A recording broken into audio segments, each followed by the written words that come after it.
On Christmas Day 2010, the body of a missing local woman is found. 25-year-old Joanna Yeates had been missing for over a week after seemingly vanishing from inside her own flat in Bristol. But what followed will blow your mind. Huge public unrest, suspicious tip-offs, a media frenzy surrounding an unofficial prime suspect, and behaviour that landed prominent newspapers in serious legal trouble. This is the bizarre story of the death of Joanna Yeates.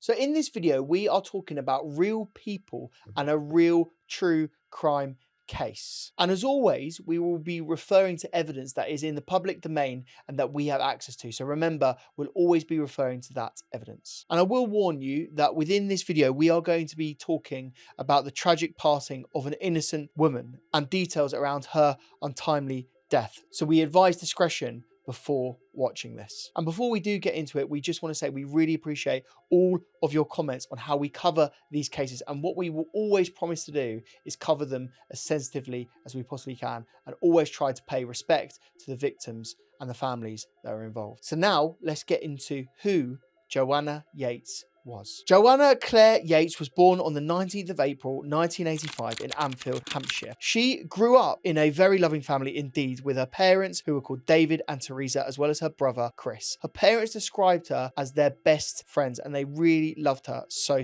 much. Joanna was actually privately educated at a school called Embley Park. She was incredibly academically gifted and was very creative. She attended the University of Gloucestershire and got a postgraduate degree in landscape architecture. She was known as being very caring, sensitive and nurturing, and Joanna was incredibly popular and had many friends, all of whom said that she was bright, bubbly and very outgoing, and she always had time for everyone. Shortly after leaving university, she worked as a landscape architect and got a job at a company called Highland Edgar Driver in Winchester, and this was where she met her boyfriend Greg Reardon. The company soon relocated to Bristol, and both Joanna and Greg followed the business, and in October 2010 they moved into a ground floor flat within a larger house in Clifton, which is a suburb of Bristol. And when they first moved in, they were incredibly happy together, so much so that Greg had actually talked about having a future together. He'd even actually mentioned to some of his mates that he was potentially thinking about marrying her as well. So that can just show you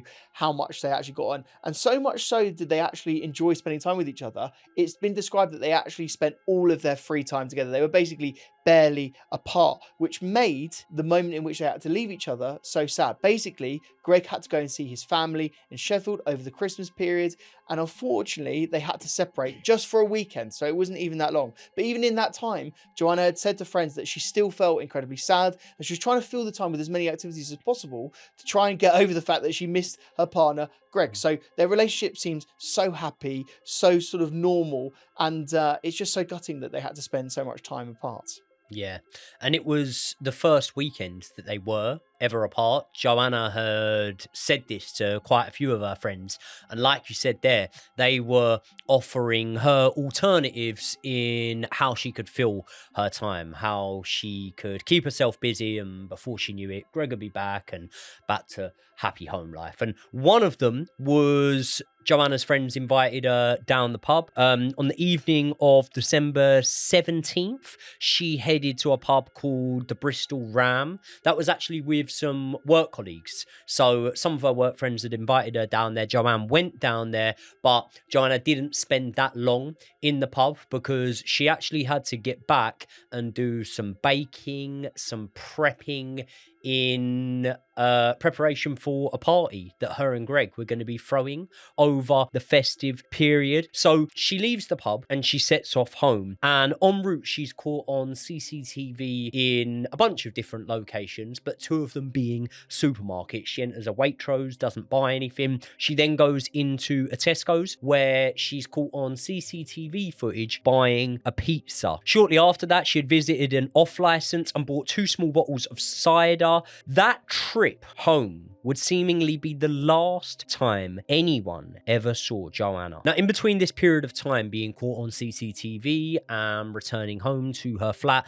no one quite knows what happened to Joanna, but we do know that she did return home to that flat, as there was the receipt left over inside her flat from that Tesco store where she bought the pizza. Greg Reardon, in the meantime, has been consistently trying to get hold of Joanna. He's been texting, he's been calling, but at the same time as that, he understands that it is the festive period. He's gone back home to probably meet up with friends as well as family and go out and celebrate, and therefore maybe Joanna has gone out, maybe she's got a hangover, maybe her phone battery's died. But by the next day, when Greg is consistently calling and not getting through to Joanna, he knows that something is wrong. You've literally spoke there about their bond and about how strong it is and about how they did everything together. So Greg knows that something's up, and that actually makes him drive back from Sheffield to see Joanna. On Sunday the 19th of December, Greg arrives home to find his and Joanna's front door both unlocked and open. There isn't any sign of a real struggle or anything like that inside of the flat, but when Greg attempts to call Joanna's phone once again, he hears it ringing. He finds out that the phone is inside the flat, and as well as this, her keys, her wallet, anything that you would expect someone to take out if they had planned a trip is still inside of that flat. And this has Greg massively concerned, so much so that he rings Joanne's parents, who get in the car in the middle of the night to drive to them, and more importantly, he rings the police straight away then. Now, I said about the receipt for the pizza being found inside the flat, and it's actually Joanna's mother who finds that receipt. However, there is no pizza. There's no pizza box. There's just a receipt there. So they've been able to find a coat, phone, keys, purse, everything like that. But they've got this receipt and they've got no pizza. So almost caught at a loose end, Joanna's parents, David and Teresa, feel like there's nothing else that they can do in that moment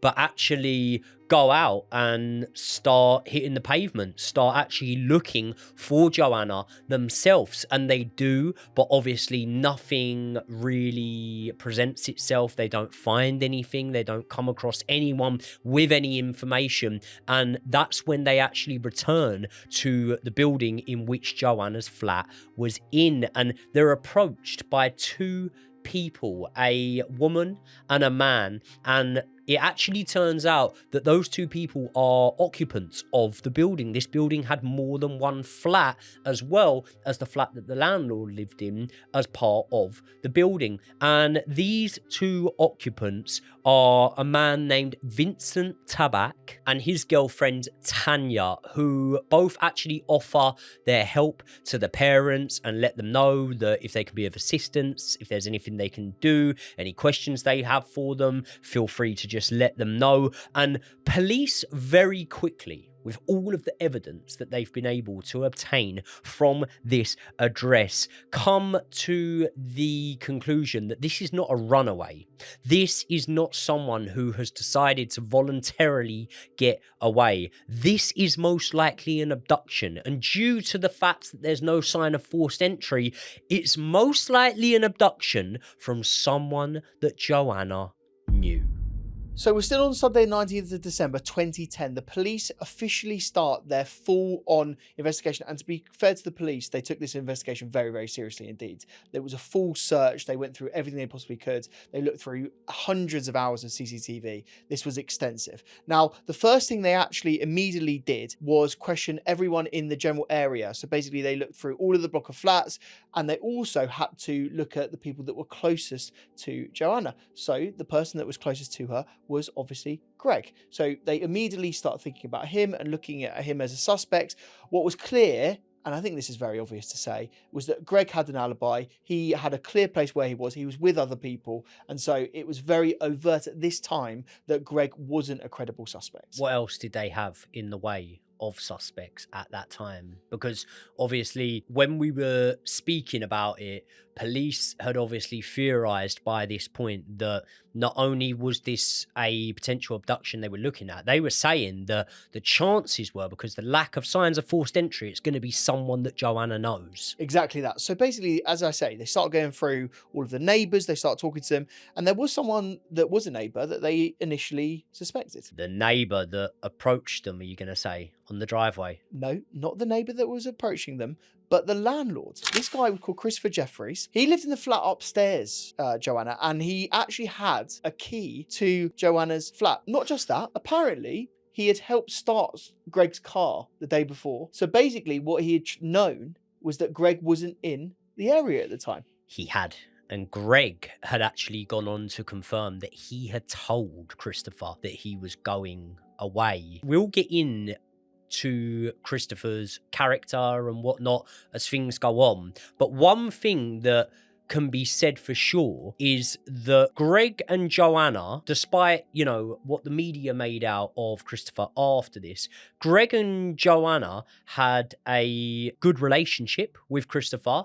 They liked Christopher. Christopher liked them. Yeah, basically, he had described them as perfect tenants and they had described him as a perfect landlord. Yeah. So they had a very good sort of like landlord-tenant relationship. That's all you can really say, really, in terms of this relationship. They weren't mates, but they had a professional relationship. Well, it's funny because before the case hit the headlines, in terms of anyone that had dealings to that current day with Christopher, I think most people would describe him in a very positive manner, wouldn't they? Yeah, I think they would.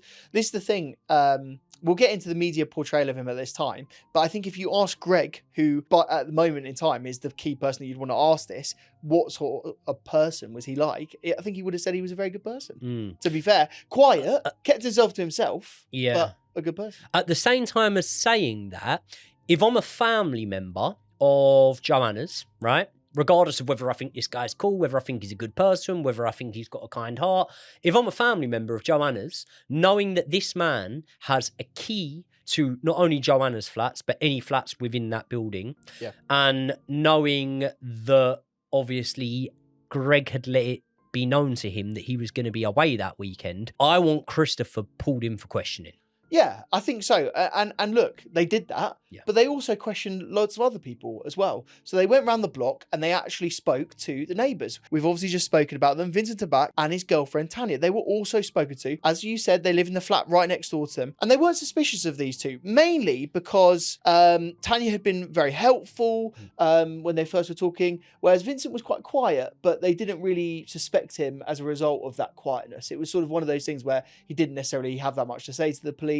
And they just went about their way. Also, from what you might have guessed from hearing his name, he wasn't English. He's a Dutch. He was national. Dutch. He was from Holland. Yep. And therefore, there's often the language barrier that can come with that. And sometimes we can read into behaviour a bit too much when really it's just the fact of this is quite complex. It's serious, so you don't want to say the wrong thing. And there's a language barrier there, per se. So yeah, exactly that. And police really did write him off quite quickly, didn't they? Like they were talking to him and basically he had said that he spent the night alone that night, that he wasn't with Tanya. So hold on, Tanya's not in the house with him. He's alone. Tanya wasn't with him and she wasn't with him for the entire night. So well, how much help can she really be to the family when she's offering help then if she wasn't even there that night? Well, this is the thing. Maybe she was just trying to be helpful generally, you know, as a concerned citizen would be. I don't think there's anything concerning about that per se, to be honest with you, with Tanya. Vincent actually allowed the police to search his flat on the 23rd of December and nothing in that flat was concerning. And all the while, police were searching the local area but weren't coming up with any significant leads at all. So much so that Joanna's parents actually made a public appeal on TV on the 21st of December, which ultimately provided no more other leads. So on the 23rd of December, David Yeates, her father, gave another heartfelt appeal on TV. He said that he believed his daughter had been abducted after visiting the flat and insisted that she would not have left willingly due to the fact that all her possessions were still there. As we've said,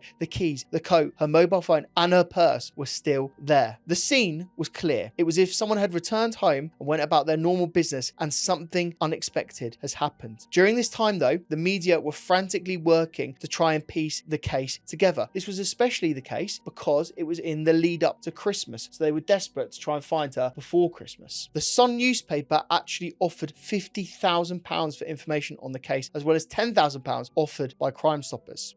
That's not all the newspapers offered though. is it? Because the It's not. newspapers offered us an insight, or at least what we felt was an insight at the time, into the life of Christopher Jefferies. And to say that they painted this man in a bad light, especially with the context surrounding his sudden inclusion into mainstream UK media, I think it would be an understatement to say they painted him in a bad light. What is so interesting about these true crime cases, and we've covered so many now on the channel, is that the media plays a very interesting role. Sometimes they can be incredibly helpful. Sometimes their rewards actually lead to information that really does help solve cases. However, sometimes the media not only gets it wrong, but actually harms the help of, and I suppose the cause of a case. And so much so that in this one, the portrayal of Christopher was abhorrent, I would say. I would use those words.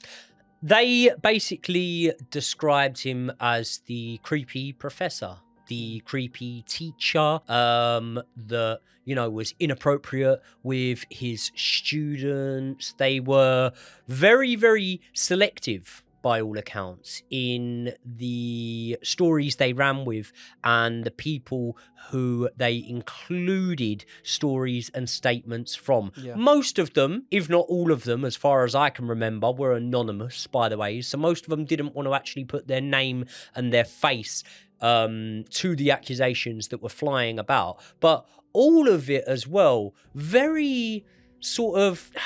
Do you want to call it whispers? Do you want to call it circumstantial hearsay? Nothing, you know, no one ever came out with an allegation against him and said, this man did this to me, this man did this. It was all, oh, he gives me a bad vibe. Oh, we thought he was weird at school. He used to like to dissect animals and stuff like this.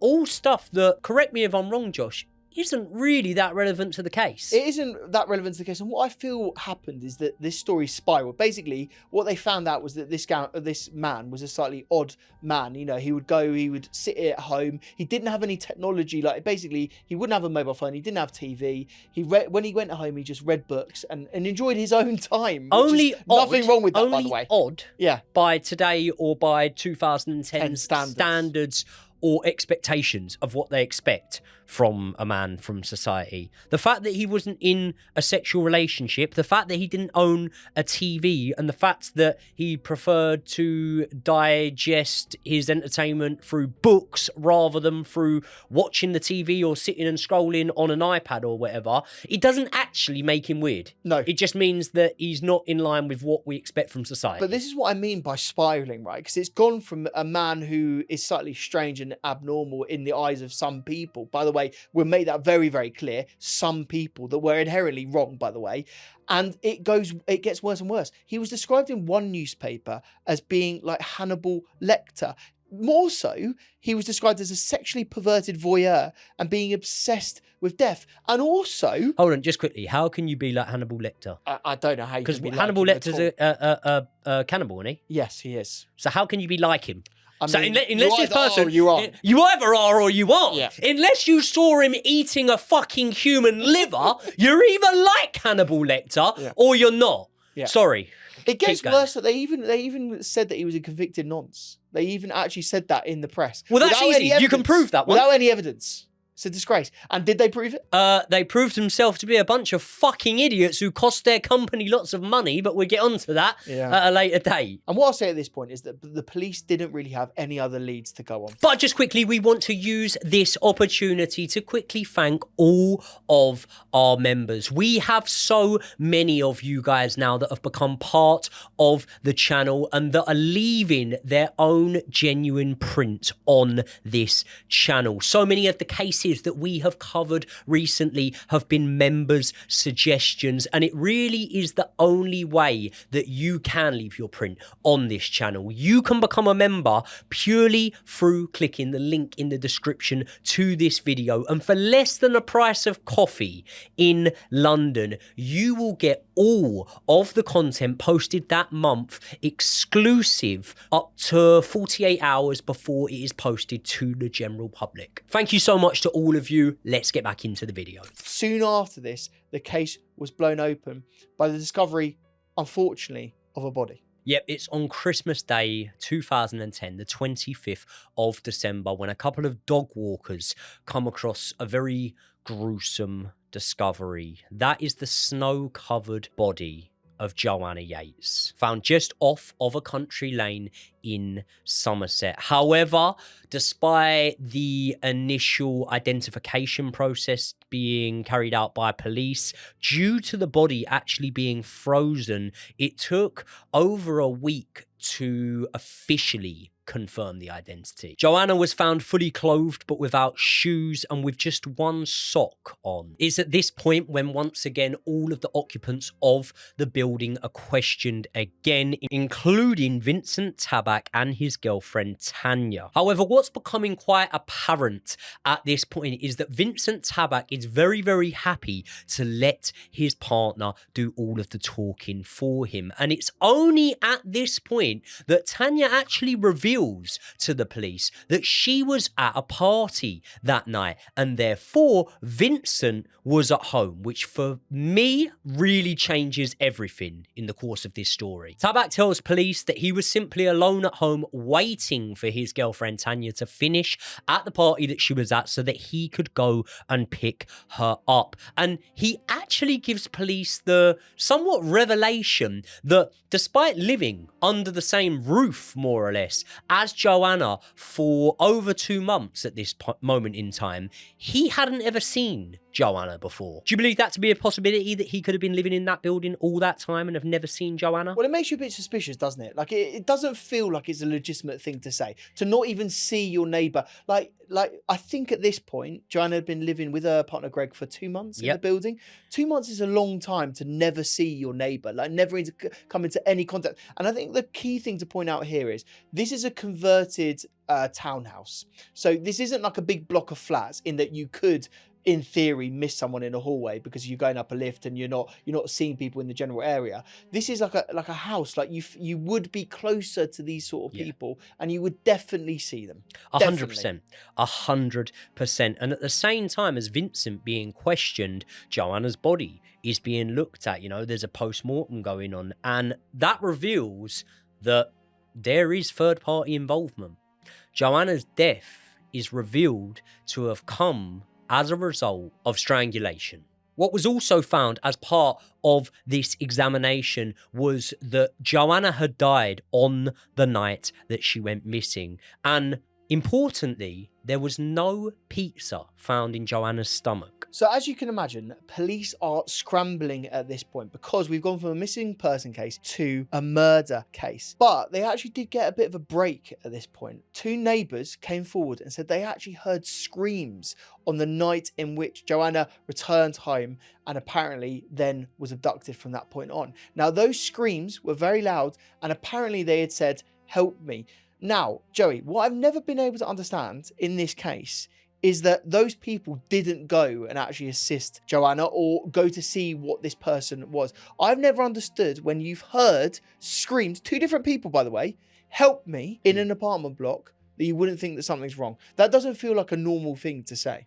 So one thing I would say is the townhouse that they lived in was close-ish to the city centre, close enough that you would imagine that people still might cross this location on their commute home. And I think that without living there, you don't really know what that sort of foot traffic is like at that time of night. You definitely don't know what it's like on Christmas Eve, which is famously the busiest night out, you know, of the year. If you ask a pub landlord, if you ask anyone in hospitality, Christmas Eve's your busiest night. It's when you're going to take the most. It's when punters consume the most alcohol. So although with the context of the person then being missing and there being a manhunt for her for the next week or so, although with the context of that, it then becomes weird. I don't know. I don't know if I read into it too much that people heard screams on the night and didn't go out there. They could be the screams of someone in need of actual help, you know? They could also be the screams of someone that's drunk a bottle of vodka and is now shouting, "Help me," because a friend's being sick in a bush. But don't you think it was a bit weird that they didn't report this to the police for 8 days after Joanna went missing? I do. And I often find this in so many of our cases that we cover, in terms of the amount of time that it takes people to give this information to the police, where, if anything, something like that is something that only leaves my mind more as time goes on, as opposed to, you know, becomes something that I then remember. Yeah, fair enough. But I can't really get over that myself. And I find that an incredibly sad part of this case, especially because she could have been helped. But we'll move on and go and carry on telling the story here. Basically, police are now zoning in their interest. You know, you can imagine the sort of the search getting closer and closer to the apartment. The reason being is Joanna was found without any shoes on. So it was believed that she wouldn't have been able to travel very far without those shoes. And so the general area is getting smaller and smaller. So much so that the sort of, I suppose, interest around the apartment block intensifies to such a degree that police sort of think we've got to interrogate people and find people from this apartment. And this is where, I suppose, the media scrutiny, the sort of the general context around this case implicates the case and changes how we sort of view it and how what we feel about it, right? Because Christopher Jefferies, at this point, the landlord that lived above Joanna and Greg, was arrested and taken into custody. He was arrested for quite a long time. He was kept in custody for over 3 days. And during that time, he was interrogated significantly. So much so that I find it a little bit unfair, to be honest with you. He was a fairly shy and a fairly sort of, a man that I would say kept himself to himself. And the police were apparently very aggressive in their questioning, so much so that they were pushing him very aggressively towards a confession. Now, to be fair to the police, you expect them to do that. They need to implicit a confession on someone. They need to use that in evidence. They need to use that in a potential trial. However, the context that Joe and I will say right now is they didn't have a lot on Christopher Jefferies. So they needed something. They needed a confession. They needed him to say something overtly here because they'd already gone into his apartment. They'd searched it. There was nothing there. They'd looked forensically at everything they possibly could. The guy didn't have a phone or a laptop, so they couldn't go through that. But they asked him, where were you on the night of the disappearance? Did you have an alibi? The difficulty here is that he didn't actually have an alibi. He was at home by himself reading. I mean, technically, he does have an alibi, though. Like, you don't need a witness to back up your alibi. If you say that's what you were doing, then that is your alibi, isn't it? It just becomes more concrete with a witness there to back it up. Yeah. The only witness probably would have been Joanna, probably. Exactly. Yeah. So Christopher Jefferies is kept in for 3 days, all the while whilst helping police. You know, he's not putting roadblocks up, is he? He's not doing the no comment. In fact, he'd done 2 statements beforehand. And what I find the saddest part of this is police had used that against him. Yeah. So apparently he was sort of, soliciting information to the police and trying to be as helpful as he possibly could to try and give information to them to help solve the case. But police used that and sort of, I suppose, formulates that as being, why is he submitting more information? This is really strange. The leak that then went out to national press and was printed and used, which definitely, defamed his character a lot, was that he had changed his statement. Now, when you hear of someone changing their statement in a case like this, it normally signals the start of the end, doesn't it? It normally means that the cracks are beginning to appear, but we don't need to wait too long for them to emerge. They're going to become very obvious and present very, very soon.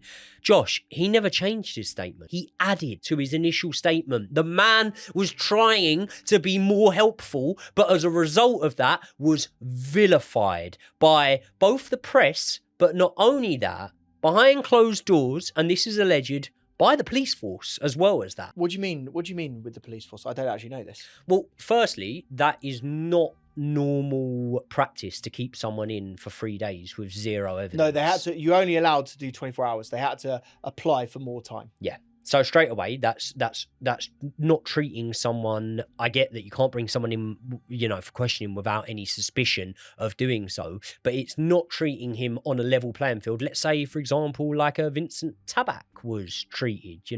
You spoke there about the fact that, one of the suspicions on Christopher Jefferies is that he didn't own any electronics. Well, if he did own electronics, you would imagine that they would have seized them, wouldn't they? Yeah, they would have. They would. Absolutely. They would have. And his guilt, apart from obviously having access to Joanna's flat, his guilt is the fact that he knew she was home alone and that he lived under the same building under the same roof. Do you know there's as her. actually one more piece of evidence that they use, which I find even sadder. Have you heard about this? They found blood in the back of his car. Did you hear about this? No. So apparently they found some blood. They did the tests, and they were using this against him. So they brought this up in the sort of, I suppose, questioning that he did. And obviously you can imagine him being a bit nervous at this point because blood is found in the back of the car. You know, he's already pretty shaken up by the whole interrogation fact. Do you want to know what that blood was? I don't know. It was just from some beef. It was just from some shopping. It was Yeah. nothing. It wasn't even human blood. It could be anything, couldn't Yeah. it? But I guarantee you, without being able to know from memory, I guarantee you that the papers run with stories around that. And let's be honest, mate, regardless of what I'm about to tell you, he will forever now be known as the bloke that was involved in the Joanna Yeates disappearance, won't he? Which is so sad because he was actually released after those 3 days, but bailed, by the way. So he wasn't exonerated, he was bailed, which means you're still a suspect. I mean, you're still arguably, you know, implicated with the police completely. And he didn't get cleared completely until 3 months after this. Well, one of the reasons why he was still on bail and why he was still being treated as if he were a suspect was because I gave you the bits of evidence that the police had on Christopher Jefferies, which is obviously the fact that, one, he owned a key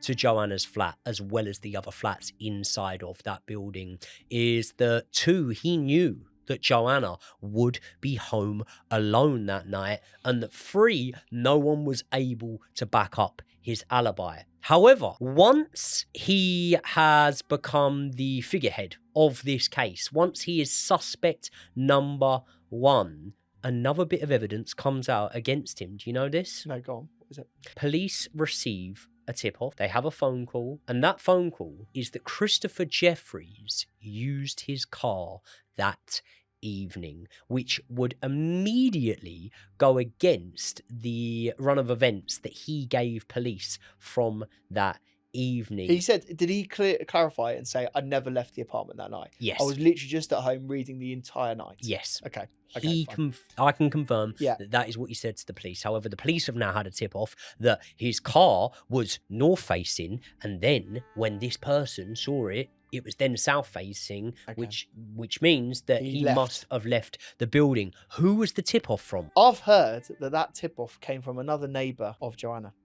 It came from Vincent Tabak, and it came all the way from Holland because Vincent Tabak had returned to the Netherlands by this point. Now, the problem for this was there was no evidence of this, and there was even less evidence once the police seized and forensically swept Christopher Jefferies' car that he had any involvement in the disappearance of Joanna. However, the police just did really feel like they had their man in Jefferies, and not only were they starting to believe that they had Joanna's killer, they were starting to believe that they could potentially have a serial killer on their hands. See, there were murders and missing people cases like Claudia Lawrence, who went missing from her home, similar to Joanna. There were also 2 cases of women who were murdered in the area, one being named Glenys Crawford and the other actually being the disappearance of a woman named Melanie Hall. So before you know it, not only did you have Christopher Jefferies being investigated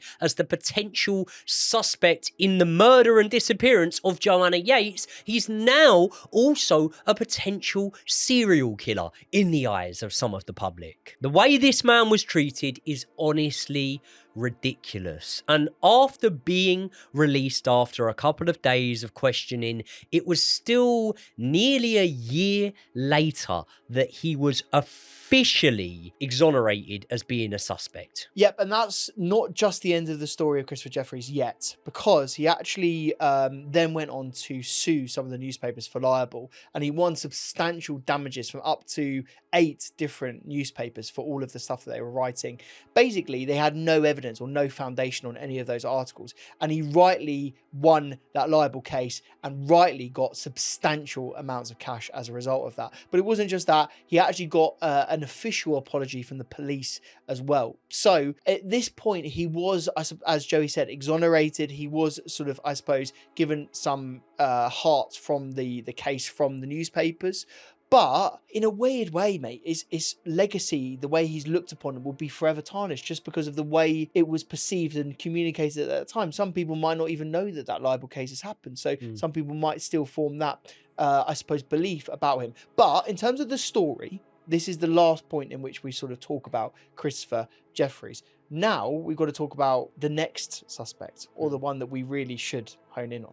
Well, I think that the obvious thing in a missing persons case is before you go outside looking, you need to check for the dirt underneath your feet. And what I'm basically saying there is you need to look as close to home as possible. So they've already looked at Joanna's boyfriend and been able to rule him out. They've looked at Christopher Jefferies, and despite them almost it feeling like they want to be able to pin it on him, they aren't able to. There is no evidence against him. So who else can we look at here? And my mind goes straight away to the couple, but more importantly, the man who was seemingly no help to the police in the beginning, had never even seen Joanna, but then when he hears of Christopher Jefferies' arrest, all of a sudden miraculously remembers that Christopher Jefferies went out in his car that night. That man is Vincent Tabak. Why don't you, Josh, give me some more information on Vincent Tabak himself? So yeah, Vincent Tabak was born in Holland on the 10th of February 1978 in a place called Uden, which is a small and very normal, quiet town. He was the youngest of 5 siblings, and neighbours remembered him as a pleasant, quiet and very private lad. Now, he was known as being quite inexperienced and shy with women, but when he was at work, people said that he put on a completely different face. Apparently he was very outgoing, very courteous, whereas, you know, back home, people had said he was shy and reserved and didn't really go out very much. Now, I'm talking about work here. His job is very relevant to the case. He was described by himself as a people flow analyst. What is a people flow analyst when it's at home? I had to look it up myself, my friend. I didn't understand this at all. Now, what I learned was that there are people out there that want to navigate through open areas and buildings in a more seamless and easier way. For example, if you're building a shopping centre, you want people to get in and around the shops easy as possible. You want to be able to have good access points in and out of the building. And so what you do is you are a flow analyst, you're looking to do that. But it's not just that. He would, sorry to interrupt you, he would potentially say, right, okay, this point here in, let's say, for example, this shopping centre or this supermarket is where you need to have a fire exit, for example. Fire exits, general exits, entries, also sort of the position of shops and that sort of thing, but also the position of things like CCTV cameras. Would you say that his job would have unofficially made him, some could say, somewhat of an expert in CCTV, the surveillance, where they're positioned, things like that? I would say that he would have described himself in that way. I would have thought that he would have been very proud of the fact that he would know where CCTV cameras are in buildings and outside of buildings as well. So this is when the police send an officer to the Netherlands for further questioning with Vincent Tabak. And the questioning apparently goes okay. It doesn't really yield anything all that concerning, apart from a few things. And the first was that the officer in question said that Vincent Tabak did show quite an unusual interest, in their opinion, in the DNA side of the case, in how investigators were looking into the case and what measures they were taking, what precautions they were taking, and how the DNA was being used in the case. This isn't usually something that someone you're interviewing from a witness point of view is taking that much of a keen interest in. So police officers noted this, and they were even more intrigued and somewhat suspicious when they actually whip out their DNA kit and ask Vincent Tabak if he would be willing to take a sample. He is very, very much opposed to doing this, but understanding how it's going to look if he doesn't submit a sample of his DNA to the police, Vincent Tabak gives over a DNA sample. And this DNA sample blows the case wide open, because Vincent Tabak's DNA is found on 3 separate parts of Joanna's clothing, including the back of her knees on her jeans, and that would be consistent with someone carrying a body. As well as this, multiple fibers from his clothing and his car were found on Joanna Yeates' body, and all of this was enough for the police to act. And on the 20th of January 2011, police finally arrest Vincent Tabak. Now, ironically, having gone through the agony of a trial by media, having suffered police injustice, guess who it is that comes out and warns us not to jump to conclusions on Vincent Tabak? I can't believe that this even actually happened. Christopher Jefferies comes out and defends Tabak. He actually says that the police are overreaching and they might have suspected the wrong person again, just like they did for him. This guy is completely innocent. I feel so sorry for him. Yeah. And to the point where he's still got that compassion, you know. People said about him not having social skills and not being a people person, not being someone that is able to be in social situations and not be awkward and things like that. Actions speak louder than words, and the actions that Christopher Jefferies has showed here are the actions of someone who definitely has social skills, is literally advising people to not make any rash decisions, jump to conclusions, and to vilify someone because he is showing compassion. How can you show that if you are all these things that the media and the public accused him of being? You would also just want to think that he wouldn't necessarily want to be involved at this point. Selfishly, if I'd been accused by the police and rightfully wasn't involved in the case in any way, I might just want to not get involved anymore. I just might want to be completely part of it. So the fact that he's even saying anything at this point is a testament to what a good guy is. And one man who was definitely involved in the case and was keeping tabs on the case was Vincent Tabak, because at the same time, police have now got the Dutch native's laptop and they're looking through a lot of it, and what they're seeing is a trend of searches around the disappearance of Joanna. Constant searches though. We're not when we're talking about searches, we're not just talking about hopping on BBC News every day just to have a quick look and see the headlines. We're talking about someone that is frantically searching, looking for every single news article, doing actually specific searches on certain elements of the case as well, and really exposing yourself as being very interested in the case in a weird way. In terms of exposing himself, this is really where the nail in the coffin moment happened for me, and the mask slips. You realise that all along you've been looking thinking this is the bad guy, and he's been right underneath your nose. That country lane that I said that Joanna was found just off the side of, that country lane, once he is in Holland, is being searched and viewed on Google Maps by Vincent Tabak. That country lane at the time was nothing but a country lane. The time in which he was viewing it on Google Maps was from before Joanna's body had been found. Bang to rights at this point. I mean, this is a clear thing. I mean, in our last video, we were talking about Noah Donahue and how he potentially would have no idea where he was going because he'd never searched anything on Google Maps. He had no idea of the area that he was actually found in. So check that video out if you haven't seen it already. But here, he's actually looking at the exact location in which she was found. Put this into context, right? This is a country lane next to a quarry. It's in the middle of nowhere. There's no reason for you to have searched this lane. That's not all that Tabak was searching for. He was also viewing plenty of adult content. Nothing wrong with that.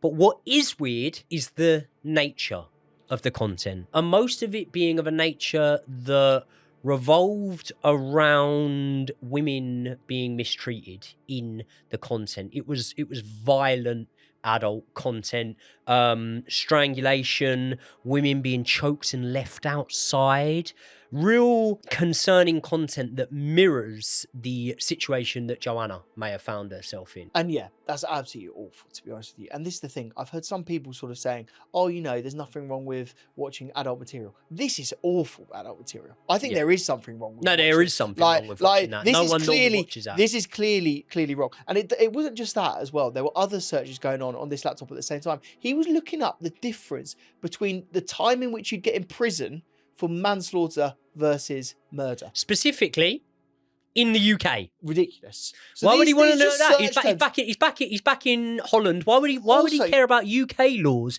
if he hasn't committed a crime in the UK that he feels he could be sentenced for in the UK? Can I just say, right, there's so many people that think they're so smart they can get away with these things. That is the most bait and obvious thing I've heard in a true crime case in a really long time. Like, come on, be smarter with these things, you idiot. And you really would suspect better off a man whose job involves him being an expert in computer technology in a way, doesn't it? I think he saw himself as being a very intelligent man and able to fool people. And he certainly wasn't fooling. Yeah. He certainly wasn't fooling a lot of so people. much so that when he made that call to the police to tell them that the car was turned, what he was Have we even said that? Have we? Yeah. We literally, he was the one that made the call.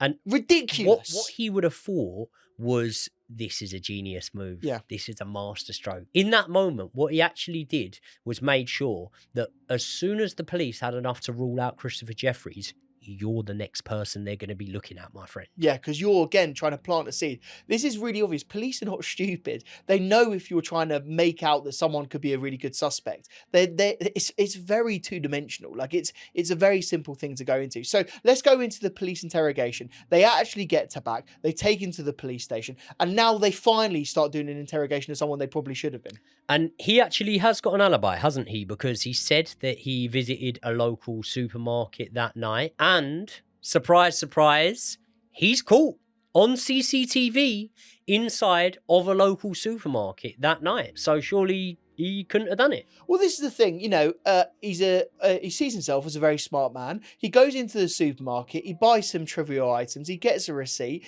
he then waits around in the entrance to the supermarket, makes a text message, does a little text message to Tanya, just says, I'm in the supermarket, as you would. Like, you know, just pop down the supermarket. Right underneath the CCTV camera. I'm in the supermarket. She was at a party at the time. Yeah. So just the context of that. This wasn't in part of a conversation either. This was an isolated message, wasn't it? Yeah, just a little message to just say, I'm in a supermarket. As you do. I'm sure we send those messages all the time. Dead body in my boot. I'm in the supermarket. Yeah. Or just I'm in the supermarket. Yeah, I probably wouldn't say the first bit. Yeah. But yeah, just very weird. So again, he thought he would just get away with it at this point. But he didn't get away with it, did he? Well, at this moment in time in the case, he does think that he's getting away with it. He's going no comment. He's got an alibi. Yeah, well, this is the thing. The alibi, I think, is not as watertight as he thought it was. Because what is clear is that he's gone to this supermarket at this time, 10:30, I believe it was around 10:30. And they've worked out already what time is the latest estimated time of arrival that Joanna could have got home at. Which was roughly about 9 o'clock. Yeah, it leaves about an hour and a half window. Unaccounted for. Yeah. And this is the thing. An alibi is only an alibi if you can identify yourself at the particular time that they're concerned of. Now, he thinks he's so smart here. Like, there's a lot of time unaccounted for. So I don't think the police took the alibi as being what it was. So they know that the alibi is definitely not watertight. Mm-hmm. They know that this man has got an obsession with the case, and they know that it must be the coincidence of all coincidences for him to Google that country lane. But they need something a bit more solid, a bit more physical, a bit more concrete in their hands, don't they? And this is where they got it. They seize his car, they do the forensics on the car, and he was right to be asking about DNA information and that sort of thing, because they actually found a spot of Joanne's blood in the boot of the car. This was the evidence that they needed to really sort of prosecute him.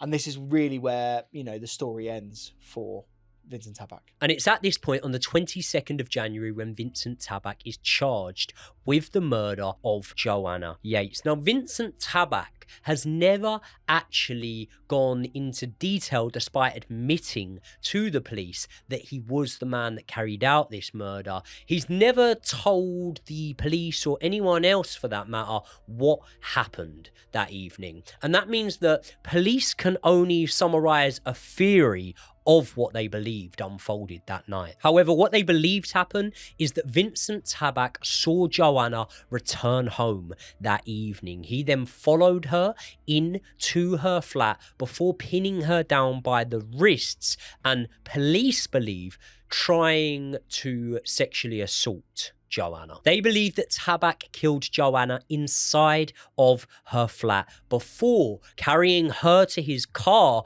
and leaving her inside the boot while he went back to clean up. This is when Tabak drives to the supermarket in order to make sure that he is caught on CCTV. However, what he doesn't know is that the police are piecing things together and they know that Joanna is more than likely still in the boot of his car. It's in between that the police believe that Tabak got rid of Joanna's body, and then he later picks up his girlfriend from her party as if nothing has ever happened. I mean, this is literally scary. It's the sort of stuff that you would read in a horror movie. Imagine sleeping next to a man in bed that night that has done something so horrific under the same roof as you and having no idea. Yeah, it's absolutely awful. I feel so sorry for her as well, not knowing anything about this. And by all accounts, she actually had no idea at all, right? No.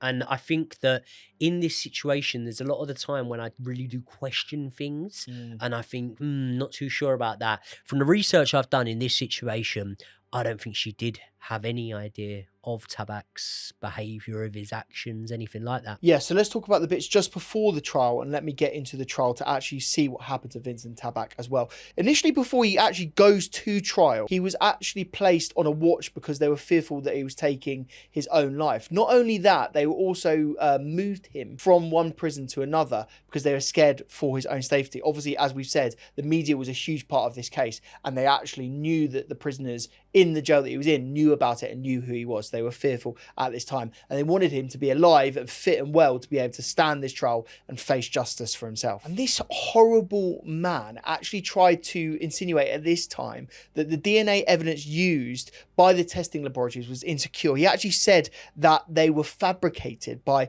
corrupt police officers who set him up. So again, even at this point, he's still denying it. So we finally get to trial and Vincent Tabak actually says that this was manslaughter. He doesn't admit guilt to murder, only guilt to manslaughter. What this means is that Joanna's family, her friends, everyone that knew her has to go through a full trial where they learn all of the gory details, all of the details on this case. And so I feel so sorry for them and our sympathies go out to all of their family and friends that had to sit through this. So Tabak at this time has to come up with a version of events that explain why he would be convicted of manslaughter and not murder. And honestly, I'm not making this up. This is what he actually said. He said that Joanna had walked past her flat. She had waved to him. And it's at this point, she basically says he would be invited in to come and have a drink with her. And they got to know each other in the kitchen for about 10 to 15 minutes. And it's at this point that Tabak actually says that Joanna makes a flirty comment and basically that he leant in to kiss her. She got really offended, so much so to the point in which she starts screaming. And that is where he puts his hand on her face. He says very lightly, only for 20 seconds. And that is what resulted in her passing away. Joey, that is absolute, total bullshit. Yeah, I mean, it's a load of bollocks, isn't it? And obviously the fact that he was on watch because they feared him taking his own life, if it was completely innocent and it was a mistake and he was confident. Exactly, it doesn't make any sense at all. So basically, the Crown Prosecution Service completely rejected this. And obviously, they're the ones that are in charge of what the trial was actually for. And basically, they argued that there was a sexual motive in the killing and that it was motivated and premeditated. So what they then do is they then go to a murder trial. That murder trial started on the 4th of October, 2011. And the jury consisted of 6 men and 6 women. The prosecution actually detailed evidence, including the DNA found found on Joanna's body, her blood in the boot of his car, and then also the subsequent calculated actions like texting his girlfriend after the fact, like all of the Google searches that we've detailed so far. Tabak at this time insisted that there wasn't a struggle and he denied any sexual motivation. What we haven't said so far is that Joanna sustained significant injuries, so much so that she had 43 different injuries on her body, scratches, defense wounds, that sort of thing. We speak about defense wounds there. The reason that police had theorized the method which they did in terms of Tabak pinning her down, that's because there was shown to be damage to the wrists, and they were in line with someone being held down by the wrists and, you know, them trying to defend themselves. Yeah, 100%. And this is awful part of this as well. Like, there wasn't any very clear hand marks on her neck as if she'd been very violently murdered at this time. And so what the prosecution theorized is that this was a long, slow, painful death that Joanna unfortunately had to go through. It's so gutting that we have to even talk about this, but it wasn't an instant thing, and she would have suffered. It was a horrible moment. And I don't know if you know this, she actually got a broken nose in this as well. So yeah, it's just awful when you hear about all these details and you know the fact that the family had to sit through and listen to this. I feel so sorry for them. The ironic thing about this is, when the jury actually decided on this, right? Yeah. It didn't come back unanimous, did it? This is a joke, isn't it? So we said 6 men and 6 women. There's 12 people in the jury. 2 people actually didn't convict him of murder. Yeah. What are they even looking at? So like, those 2 people, in my opinion, believe Tabak's version of events, which is that Joanna sort of beckons him inside. He misinterprets her advance towards him. It ends up in manslaughter, okay? Yeah? So say you're one of those 2 people that believe that load of bollocks. Say you're one of them, yeah? Okay. I would just like to ask either of those 2 people then, and obviously, yeah, the answer is covering his tracks, but you believe this man has enough sort of moral compass to believe his word, do you, if you believe it's manslaughter? Yeah, 100%, yeah. Yeah? So why then did he call up and make a false allegation about Christopher Jefferies to try and implicate him in the murder of Joanna? And also, why are you doing the Google searches? Yeah. Like, why are you doing all of this together? This jury had been presented with this. Yeah. This jury had been presented with this, yet 2 of them still managed to come back and say, no, we think he's innocent of murder. I think that's such a horrendous part of this case. Whether you believe it was calculated, whether you believe it was planned, whether you believed that he was having fantasies over doing this, that's up for debate. But what is not up for debate is that he intentionally murdered Joanna. I can't believe that there's 2 people on that jury that didn't sway and unanimously vote with the rest of their peers. So after that jury's verdict, the judge sentenced him to and acknowledged that he was guilty at this time. He sentenced him to 20 years in prison as a minimum of a life sentence. So he actually gave him a full life sentence. He said that there was a sexual element to the killing, and he also said that Tabak was thoroughly deceitful, dishonest, and manipulative. And also, he just couldn't believe the fact that there were obvious and clear screams. He just said that this didn't add up in terms of Tabak's course of events. But Joey, it didn't just end there. Obviously, what they had done is they had searched through Tabak's laptops to search and find all of this evidence. And obviously, even after the conviction, they were going through this evidence and trying to basically find more stuff on Tabak. And what they found was absolutely abhorrent.